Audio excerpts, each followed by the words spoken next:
चैत्र मास शुक्ल पक्ष की नवमी तिथि जन्म हुआ उनका जिन्हें भगवान श्री राम कहा गया। जब नामकरण हो रहा था तो वशिष्ठ जी ने, महर्षि वशिष्ठ जी ने दशरथ जी से कहा, जो आनंद सिंधु सुख राशि सीकर ते त्रैलोक सपासी, सो सुख धाम राम अस नामा, अखिल लोकदायक विश्रामा।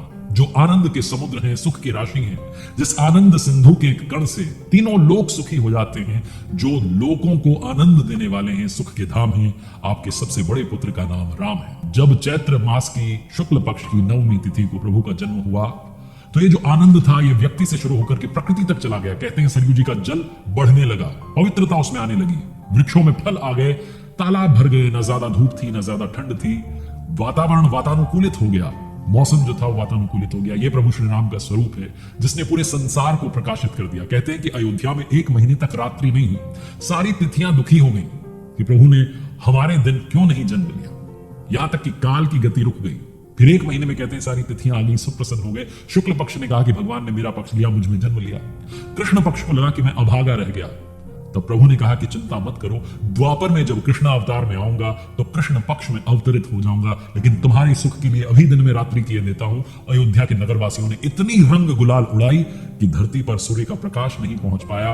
और गोस्वामी तुलसीदास जी लिखते हैं, उड़ई अबीर मनहु अरुनारी, अवधि पुरी सोई एहि भांति, प्रभु ही मिलन आई जनुराती।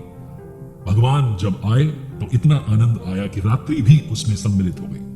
भगवान श्री राम जिनके जीवन को बहुत विस्तार से समझनी है तो पढ़िए गोस्वामी तुलसीदास जी की श्री रामचरितमानस। लेकिन आज के इस वीडियो में वो 5 बड़ी बातें, सीखने को अनंत बातें, लेकिन 5 बड़ी बातें जो हमें सीखनी चाहिए और अपने जीवन में उतारनी चाहिए। आइए शुरू करते हैं 5 learnings from Lord Shri Ram. सर्वप्रथम सीखने वाली जो बात है वो ये है कि अपने दिमाग को शांत रखना शुरू कीजिए, विपरीत परिस्थिति में अशांत मत हो जाइए। भगवान श्री राम ने अपनी जीवन यात्रा में न जाने कितने असुरों का संहार किया, रावण का वध किया, बहुत सारी विपरीत परिस्थितियां आई, लेकिन कभी हिम्मत नहीं हारी, कभी अपने दिमाग को शांत नहीं होने दिया, शांत चित्त से हर समस्या का समाधान किया। रामायण में वर्णन है कि मेघनाथ जब कपट वाला युद्ध कर रहा था, बार बार गायब हो रहा था और तीर चला रहा था, लक्ष्मण जी को गुस्सा आ गया। भगवान श्री राम के पास गए, जाकर कहा कि मुझे आज्ञा दीजिए, ब्रह्मास्त्र चलाता हूं। भगवान श्री राम ने अपने भ्राता लक्ष्मण को समझाया कि जब कोई मनुष्य हमारे सामने युद्ध ना कर रहा हो, हमारी शरण में आ गया हो, युद्ध भूमि से भाग गया हो या पागल हो गया हो, ऐसे 4 मनुष्यों पर ब्रह्मास्त्र का प्रयोग नहीं करना चाहिए। उन्होंने मना कर दिया तो भ्राता लक्ष्मण वापस युद्ध भूमि में आए, मेघनाथ से युद्ध करने लगे, लेकिन वो आकाश में गायब होकर के अलग अलग दिशाओं से बाण चला रहा था और उसने शक्ति बाण का इस्तेमाल किया। लक्ष्मण जी मूर्छित होकर के जमीन पर गिर पड़े। इस विपरीत परिस्थिति में जहां भगवान श्री राम के भ्राता लक्ष्मण जमीन पर थे, बेहोश हो गए थे, तब भी उन्होंने अपने दिमाग को अशांत नहीं होने दिया। कहा अपनी सेना से कि जाइए, जाकर के वैद्य जी को लेकर आइए। सुषेण वैद्य की सहायता से श्री राम जी को मालूम चला कि लक्ष्मण जी का उपचार हो सकता है। संजीवनी बूटी से सूर्योदय से पहले लेकर के आनी है। उनकी सेना में उनके परम भक्त हनुमान जी थे। हनुमान जी ने अपने प्रभु का आदेश माना, लेकर के आए संजीवनी बूटी और सुबह तक उपचार हो गया लक्ष्मण जी का। वापस वो युद्ध भूमि में लड़ने के लिए तैयार थे। इतनी बड़ी विपरीत परिस्थिति में भी भगवान श्री राम ने अपने चित्त को अशांत नहीं होने दिया। सबसे बड़ी और सबसे पहली सीखने वाली बात है, चाहे जो सिचुएशन आ जाए, अपने दिमाग को शांत और स्थिर रखना शुरू कीजिए। दूसरी बात जो सीखनी चाहिए भगवान श्री राम की जीवन यात्रा से, जीवन में चरित्रवान बनिए। रावण मूर्छित होकर के जमीन पर गिरा पड़ा था, अपनी अंतिम श्वास गिन रहा था। कहते हैं भगवान श्री राम ने अपने भ्राता लक्ष्मण से कहा, जाकर के ज्ञान प्राप्त करके आइए। लक्ष्मण जी गए तो रावण ने कहा कि तुम मेरे सवाल का उत्तर दोगे तभी तुम्हें ज्ञान बताऊंगा, ज्ञान की बातें बताऊंगा। तो पूछा रावण ने कि मेरी हार की सबसे बड़ी वजह क्या है। लक्ष्मण जी ने कहा मुझे नहीं मालूम। तो रावण ने कहा कि मेरी हार की सबसे बड़ी वजह है कि मैं चरित्रहीन हो गया था।